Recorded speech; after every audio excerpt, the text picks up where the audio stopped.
ಕಿರುತೆರೆ ನಟನ ವಿರುದ್ಧ ಲೈಂಗಿಕ ದೌರ್ಜನ್ಯ ಆರೋಪ. ಯುವತಿ ದೂರಿನ ಅನ್ವಯ ನಟ ಚರಿತ್ ಬಂಧನ. ಲವ್ ಹೆಸರಿನಲ್ಲಿ ಸೆಕ್ಸ್ ಧೋಕಾ ಅಂತ ದೂರು.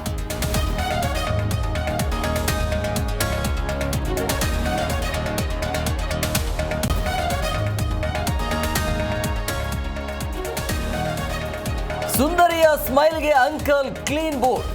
ಪಲ್ಲಂಗ ದಾಟದ ಆಸೆಯಲ್ಲಿದ್ದವನಿಗೆ ರಾಬರಿ ಮಾಡಿದ ಗ್ಯಾಂಗ್. ಪೊಲೀಸ್ ತನಿಖೆಯಲ್ಲಿ ಐಡಿಯಾ ಬಹಿರಂಗ.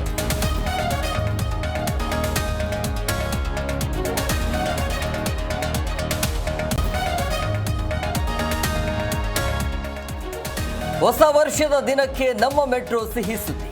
ಡಿಸೆಂಬರ್ 31ರ ರಾತ್ರಿ 2:45ರವರೆಗೂ ರೈಲು ಸೇವೆ. ಮೆಜೆಸ್ಟಿಕ್ ಇಂದ ಎಲ್ಲ ದಿಕ್ಕುಗಳಿಗೂ ಸಂಚಾರ.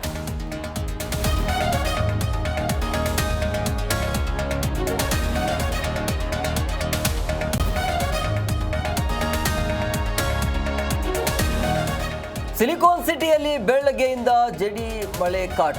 ಜಿಟಿ ಮಳೆಯಿಂದಾಗಿ ಕೂಲಾದ ಬೆಂಗಳೂರು. ಮುಂದಿನ 4 ದಿನ ಮಳೆ ಮುನ್ಸೂಚನೆ.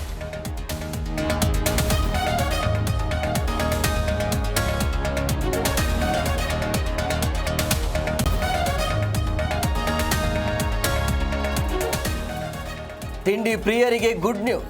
ಬೆಂಗಳೂರಿನ ನ್ಯಾಷನಲ್ ಕಾಲೇಜು ಮೈದಾನದಲ್ಲಿ ಅವರೇ ಮೇಳ. ಅವರೇ ಪಕೋಡ, ಹಲ್ವಾ ಸೇರಿ 50ಕ್ಕೂ ಹೆಚ್ಚು ವೆರೈಟಿ ಫುಡ್.